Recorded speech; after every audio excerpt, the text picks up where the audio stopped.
அன்புமணி சமையல் சேனல் இன்னைக்கு என்ன பார்க்க போறோம்னா குடல் கிரேவி வைக்கிற செய்முறை சொல்றேன். குக்கர்ல வச்சு 3 விசில் போடணும்.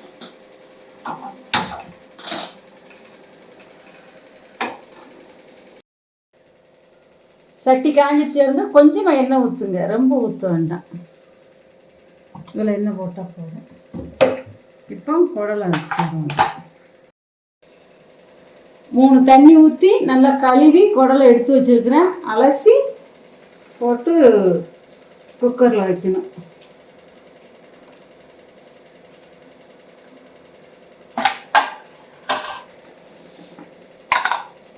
கொஞ்சம் மஞ்சத்தூள் போட்டுக்கோங்க.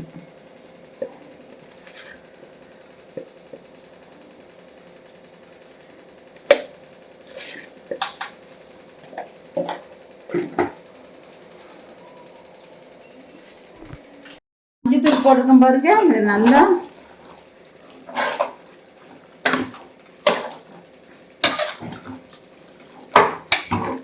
இப்போ தேவையான உப்பு போடுவோம்.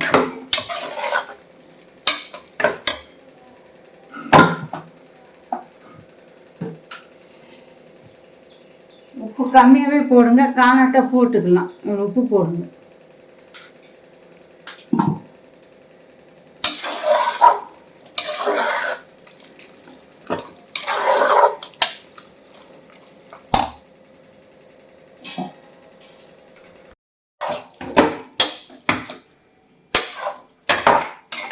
நல்லா இப்படி பருவத்தில் நல்லா வதக்கிட்டு தண்ணி ஊற்றுவோம் தேவையான அளவு. இவ்வளோ தண்ணி போதும், ரொம்ப வைக்க வேண்டாம். இந்த முங்கை வச்சுருக்கேன் பாருங்கள், இதை மாதிரி தண்ணி இதே மாதிரி செம்புக்கு ஒரு செம்பு வைங்க. வச்சு இப்போ குக்கர் போட்டு 3 விசில் போட வைப்போம். 3 விசில் போதும்.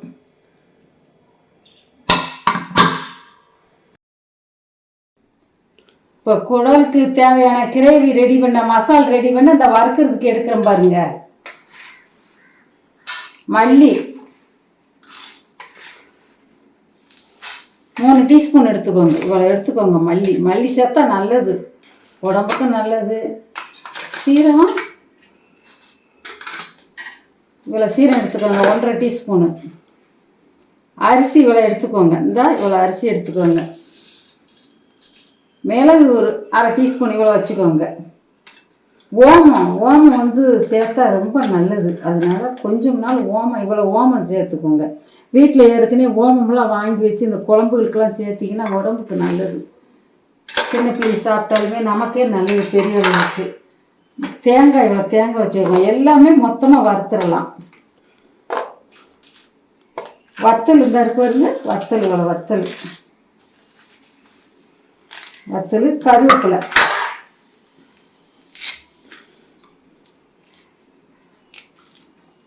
கருவேப்பிலை வறுத்து நல்லா வாசமாக இருக்கும் மசாலில் சேர்த்துட்டிங்கன்னா. இப்போ வறுப்போம்.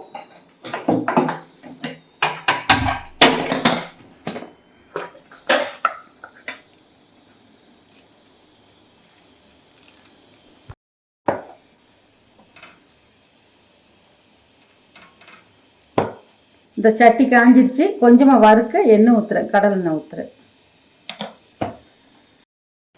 வறுக்கிறதுக்கு சட்டி காஞ்சிருச்சு வருங்க. இப்போ எல்லாத்தையுமே எந்த தேங்காய் மல்லி எல்லாமே இப்போ எடுத்து வச்சுருக்கோம்ல, அதை வறுக்கிறேன். மொத்தமாக போடுங்க, நல்லா கருகாமல் நல்லா வறுக்கிறேன். தேங்காய் எல்லாத்தையுமே வதக்கிடுங்க.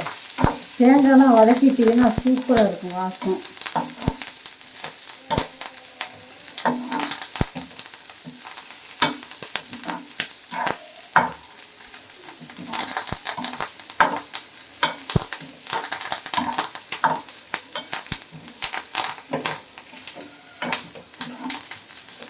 நல்லா இதே மாதிரி நல்லா வறுவட்டுட்டு வருங்க. அரிசியெல்லாம் அந்த பொரிஞ்சிச்சுல, ரொம்ப கருக்க வறுத்துடக்கூடாது.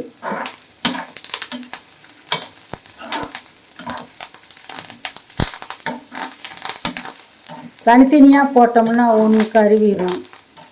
எல்லாமே மிளகு, சீரகம், ஓமம், எல்லாம் ஒன்றா போட்டு வறுத்துடணும். போதும், நல்லா வறுவட்டுருச்சு. இப்போ இதை அரைச்சி எடுத்துக்குவோம். ஸ்டவ் ஆஃப் பண்ணிடுவோம். அந்த வறுத்ததெல்லாம் இதை மாதிரி அரைச்சி எடுத்துக்கோங்க.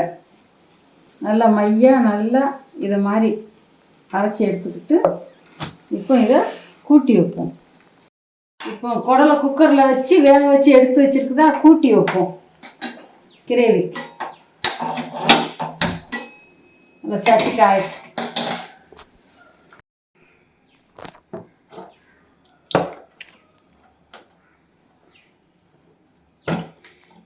இப்போ சட்டி காஞ்சிருச்சு. எண்ணெய் கொஞ்சம் ஊற்றும். இதில் எண்ணெய் ஊற்றுனா போதும். இது தக்காளி 3 தக்காளி நல்லா கழுவி இதை வெட்டி போடும். எண்ணெய் காஞ்சிருச்சு. இப்போ இந்த வெங்காயம் இருக்குல்ல அதை போடும்.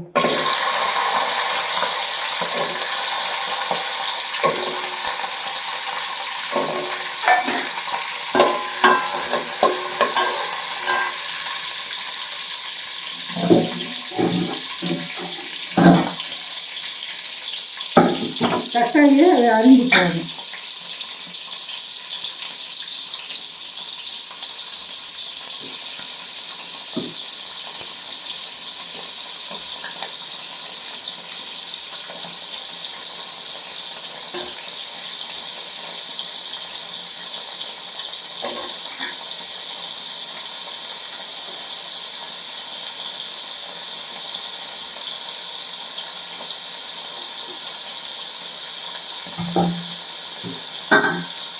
உப்பெல்லாம் போட்டாச்சு. அப்படியே காணாட்டா 2 பார்த்துக்கிட்டு போட்டுக்கணும்.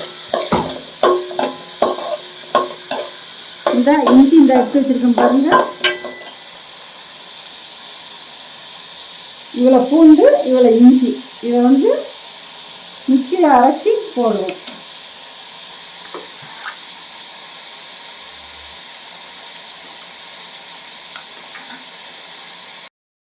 இஞ்சியெல்லாம் நல்லா இதே மாதிரி நல்லா தோலை நல்லா இலச்சிட்டு நல்லா கழுவி இதை மாதிரி வெட்டி மிக்சியில் ஒரு அடி அரைச்சிக்க வேண்டியது.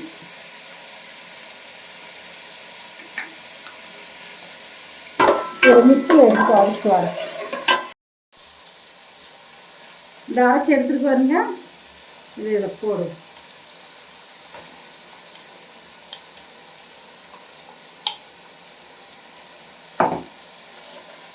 தக்காளி, வெங்காயம், இஞ்சி எல்லாத்தையும் இந்த மாதிரி வேக விட்டுருங்க. நல்லா தக்காளி நல்லா வெந்துருச்சுங்களா.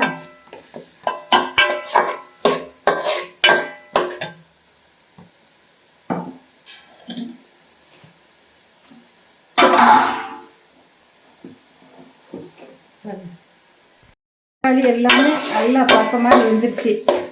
இப்போ நம்ம இந்த குடலை இப்படி தண்ணியோடய ஊற்றிடுவோம். ஊற்றி மசாலா சேர்ப்போம். அப்படியே ஊற்றிட வேண்டியது.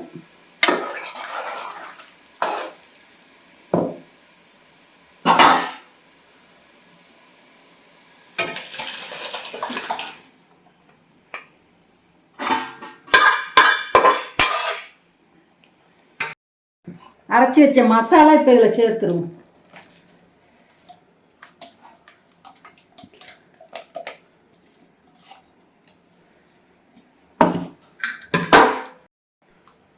இந்த மட்டன் மசாலா கொஞ்சமாக போடுங்க. இந்த இருக்குல்ல போடுங்க. போட்டு இவ்வளோ தண்ணி வைங்க. நம்ம வத்த கிரேவி மாதிரி சூப்பராக இருக்கும். இதை மூடி போட்டு மூடி வைப்போம். ஒரு 15 நிமிஷம் இருக்கட்டும். கிரேவி மாதிரி ஆயிடும்.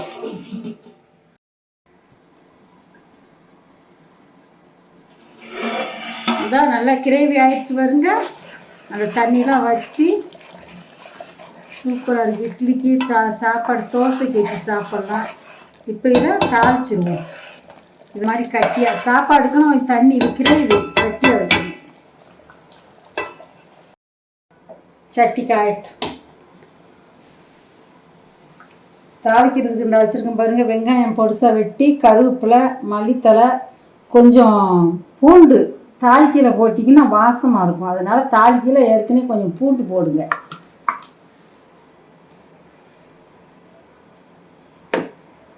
சட்டி காஞ்சிடுச்சு. என்ன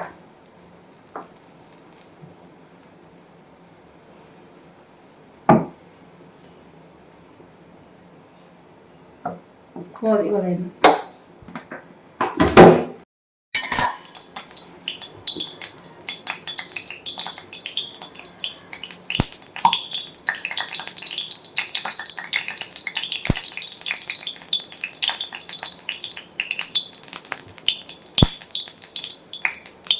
எண்ணெய் காஞ்சிச்சு. கொஞ்சமாக கடுகு போடுங்க.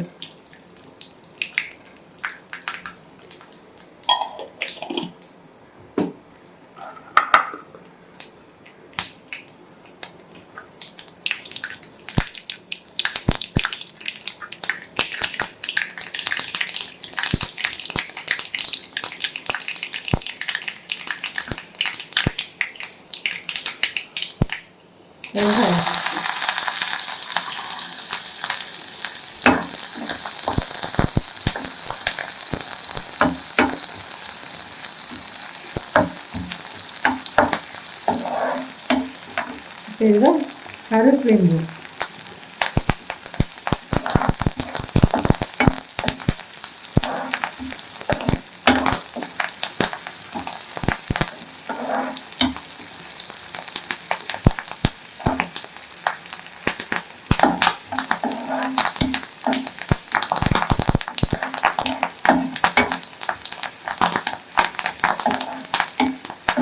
ரொம்ப கறிக்கிறாம தாளிக்கணும். பூண்டு பூண்டெல்லாம் நல்லா வெந்து அந்த தாளிக்கையில் போட்டால் அந்த பூண்டு வாசனை நல்லா இருக்கும். குழம்புக்கு போட்டுக்கிறோம் கிரேவிக்கு. இதுவும் போட்டால் வாசனை இருக்கும்.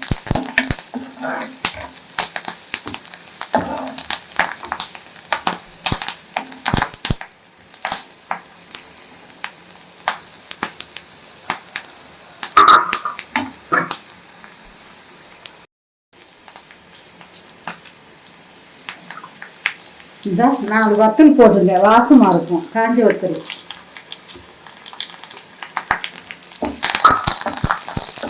வத்தலெல்லாம் மணக்கும் நல்லா தாளிக்கையில் போட்டா.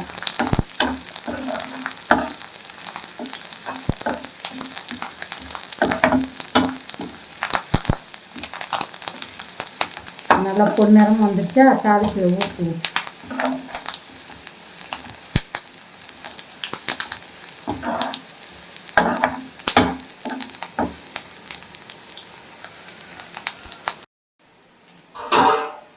இதான் நல்லா பருவட்டுச்சு வருங்க. இப்படி பொன்னிறமும் வரையும் இந்த வத்தலெல்லாம் இந்த சலசலப்பு கொடுத்துடணும். வத்தலெல்லாம் இப்போ இதை எடுத்து தாளிப்பு ஊற்றிடும்.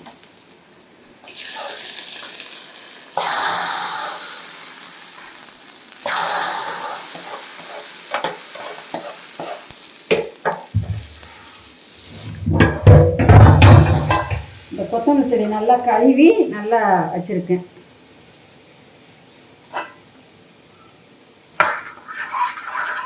கிரேவி இப்படி கட்டியாக நல்லா வச்சுருங்க. குடல் கிரேவி ரெடி ஆயிடுச்சு பாருங்க. இதை மாதிரி இட்லி தோசைக்கெல்லாம் உங்கள் வீட்டில் வச்சு சாப்பிட்டு பாருங்கள். சாப்பாட்டுக்கும் நல்லா ரசம் வச்சு தக்காளி ரசம் வச்சு கூட்டு மாதிரி வச்சு சாப்பிட்டா சூப்பராக இருக்கும். இந்த வீடியோ பார்த்த அனைவருக்கும் நன்றி, வணக்கம்.